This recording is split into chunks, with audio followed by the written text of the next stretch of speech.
Carter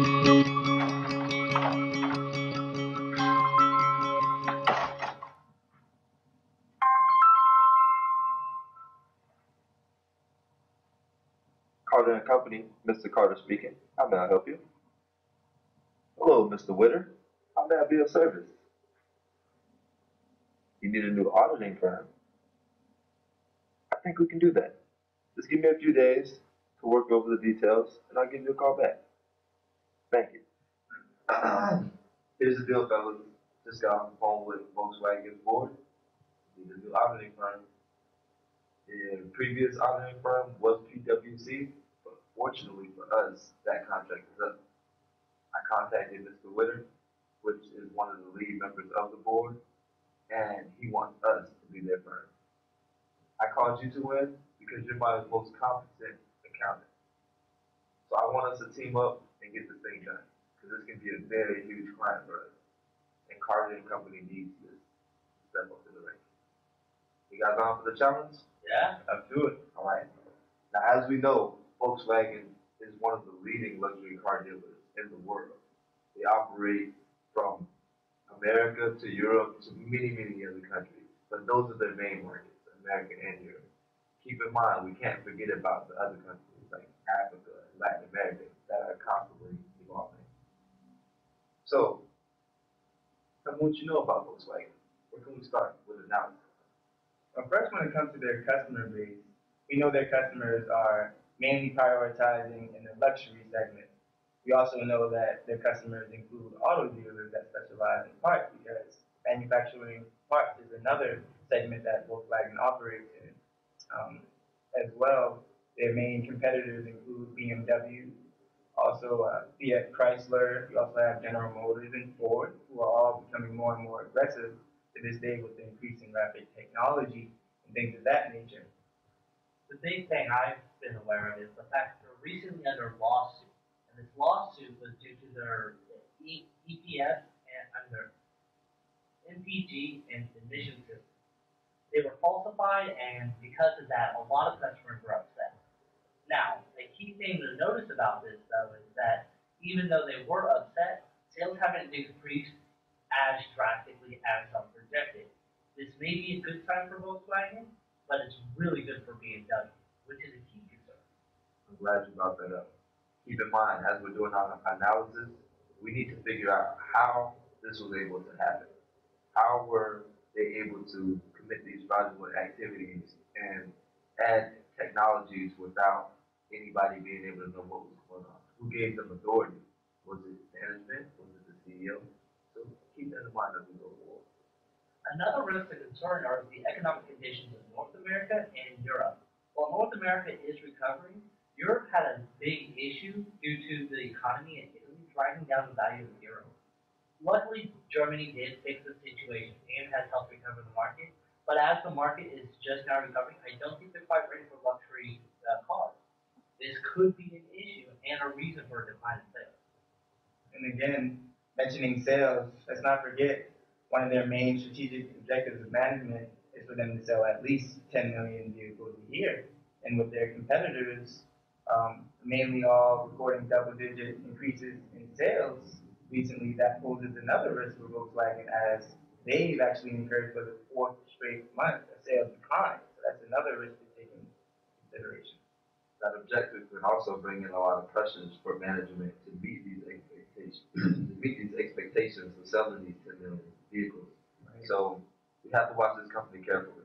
They've committed fraudulent acts before, and it's possible that they could do it again. Absolutely.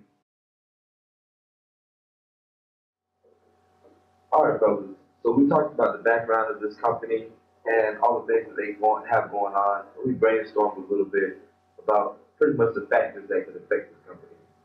And I'm really concerned about the business risks that this company is facing, especially what we've spoken about before. So I think it's time that we focus on what can really go wrong with business and how it will affect Volkswagen's financials in the long run. Well, particularly most noted is this emission scandal, where you have their EMS, incurring costs of 48 billion in the United States alone. So that just says a lot for what that could pose outside the United States, considering they have such a global impact on the world? Well, immediately we have to recognize that this is going to be a massive liability incurred by Volkswagen. So the recording of that has to be spot on. They've got to do well in addressing this issue and disclosing this issue. It's going to take a lot of information that, if they don't accurately do, could definitely backfire on Volkswagen. So, when we go into our financial analysis section, I want you guys to pay close attention to these accounts that we just mentioned, because these are the accounts that could be affected. If there is something going on, we need to be doing investigation. That's right. When you speak in terms of their revenues and their allowance and their write-offs, think about how their collectability of actually collecting these revenues are going to be affected with them having to incur such a higher cost on the outside. And then, most importantly, you have to think about the integrity when it comes to management. I mean, they knew about this for so long, they lied about it, and they made not only their customers feel like everything was okay, but their employees that weren't aware of this that are now suing them because now they're unemployed. Not to mention, senior executives are also facing criminal charges, which also poses more risk for us to take them as a client. I like what you were saying about the liabilities and the revenue, especially because with revenue, we have to include the fact that their sales are going to decrease. Now, how the integrity of the management affects this decrease could become more fraudulent. So overall, I think this is a very serious issue that has many aspects of the decrease. Absolutely. So at this point, I'm going to go ahead and say that this company can be considered with a high audit risk, and we need to consider that as we move forward. Most definitely.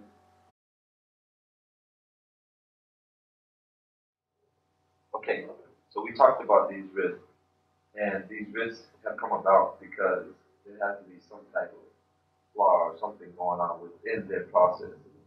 So let's talk about these processes and what's really going on here. Well, first you have your product management process, whereas it essentially includes the maintenancing of their products to ensure that they have the right products available in the right markets. Secondly, you have the quality assurance process, where that's essentially the innovation of the product, making sure you have the right services and warranty packages associated with these products. And last, you have your personnel management, which includes your development of your employees, which includes the Volkswagen performance-oriented pay, whereas employees could be so motivated to increase their pay that they could be committed in fraudulent activities. So everything you just described seemed to have failed in the emissions scandal. So what does that really say about these management? I mean, obviously they're not doing it right, and their business processes are failing. This red flags all over. Why is this company, a company like Volkswagen, which is the leading company in the industry, and they let this happen? I'm starting to get worried.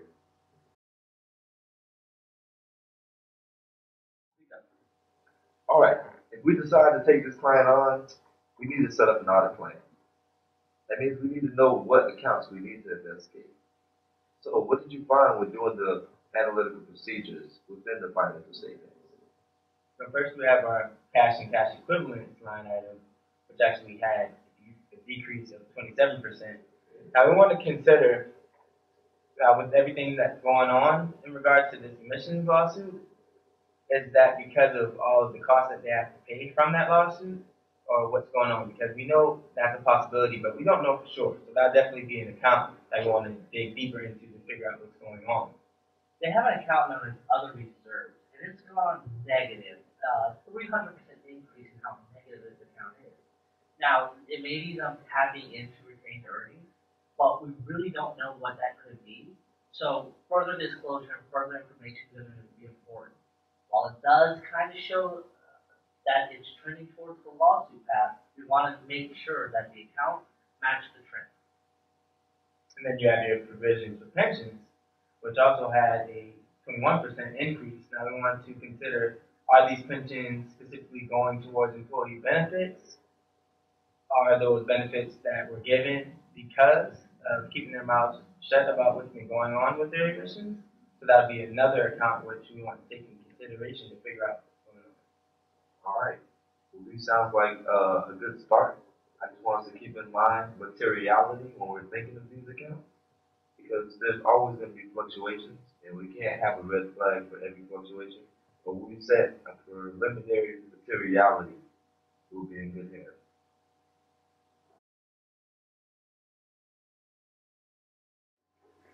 So in the past, when we've done audits for these companies, there were certain accounts that had a high likelihood of risk and fraud from misstatements. What accounts would those be for Volkswagen? Well, the first account I would think of is cash. This is specifically because the ease in materiality of the statement could be due to fraud, could be just small controls not actively being uh, monitored. Cash has just always been an account that you want to keep your eye on, and especially in a time in which they are paying large amounts to their customers due to this lawsuit. An extra false customer or two in there could drastically shift this company in the wrong direction. Also, you want to consider your liabilities and your receivables to customers, whereas your liabilities could be a result again from the lawsuit of the amount that you owe the customers, where there's going to be a high transaction volume but at a low value. And then with your receivables from receivables from customers, you also want to consider that's going to be your bread and butter of where you're going to be getting your revenue. So you want to consider, is the uncollectability going to increase due to this state of financial struggling that they're going to be in with all of the liabilities again that they're going to have to pay to offset. Similar to that, you're going to have the receivables and liabilities to credit institutions. Now, these are large values, but there's fewer of them. So with that, you're really going to want to make sure that these exist, and simple confirmations from credit institutions will really alleviate the risk in those accounts. There's no reason for a credit institution to lie about how much is owed or how much they owe. And in the past, we've run into a lot of complexities with accounts such as tax. And I have a friend, Dr. Hill. I'll have her come in and check that account out for me. She's a specialist. So we brought to you our risks and our concerns and things. Do you believe the company has properly disclosed this information? I know you took some time to work on the disclosure. Yeah, I spent hours upon hours reading through these disclosures, and the accounts that I've noticed were specifically with receivables. The receivables for Volkswagen from both the banks and the customers are recognized at amortized cost using an effective interest method. Now, we have to keep in mind things like exchange rate fluctuations. And I wanted to be sure that the company wasn't allowing their receivables to fluctuate when exchange rates fluctuated. And just like I thought they didn't, they properly disclosed and classified this account, and receivables is complete.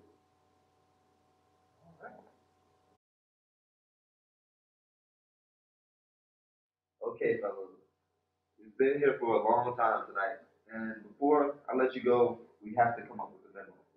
I have to have something to send back to the board so they understand what we went through and why we must choose to accept or deny their request for us to be the auditor. So what do you have for me in regards to the key account, like cash? Well, starting with cash, you're mainly concerned about the transaction volume, which is at a high amount. So that means there are going to be many ways to manipulate fraud within that account. I like that we're talking about cash, but I'm really worried about credit institutions because I feel like that's a big location and a lot of things can go missing. Well, of course. Well, with credit institutions, you're not so much concerned about the volume, you're more so concerned about the value. And with credit institutions, we have both receivables and liabilities. Now, with receivables, you want to make sure that you reduce the risk of improper valuation from bad debt. And with your liabilities, you want to ensure that there's proper authorization put in place regarding the controls that we have. What about the customer? And now with the customer is basically a flip of that. You're not concerned about the value, you're more so concerned about the large volume within that account. Again, that both has receivables as well as liabilities. You want to make sure, again, with receivables that they're valued properly and and with liabilities, you also want to make sure there's proper authorization, but more so with receivables, you want to minimize the amount of uncollectibles that you incur. Sounds like you took really thorough notes during these meetings. I'm sure they're gonna get all the information they want. Okay, guys. Well, we've done our research. We figured out the controls. We figured out the risk. Now, our question is, does Carter and Company really have what it takes to take the company on? Now, I know we want to rise up in the rankings and become that firm, but do you think it's too soon? I would love to jump on this, but in all good faith, I honestly think this case needs far more attention, far more manpower than our company can offer. I was afraid you'd say that. I give the board a call. I'll let them know that we cannot accept the request. Good job, fellas.